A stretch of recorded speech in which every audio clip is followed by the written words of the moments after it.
শেষ ঠিকানা যদি 3.5 হাত মাটি হয়, তাহলে কিসের তো ক্ষমতার দাপট?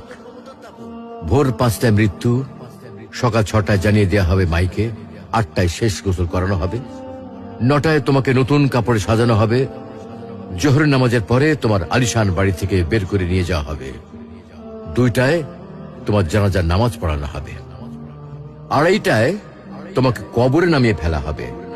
মাটি দেওয়া শেষ হয়ে গেলে কেউ তোমার জন্য দোয়া করবে, আর কেউ চলেও আসবে। এই তো জীবনের শেষ আয়োজন। তো কিসের তো অহংকার, কিসের তো ক্ষমতার দাপট? হ্যাঁ, ক্ষমতা কারোর জন্য চিরস্থায়ী নয়। অন্যায় ভাবে কাউকে ঠকালে একদিন ঠিক নিজেকেও ঠকতে হবে, এটাই নিয়ম। হ্যাঁ, এটাই নিয়ম।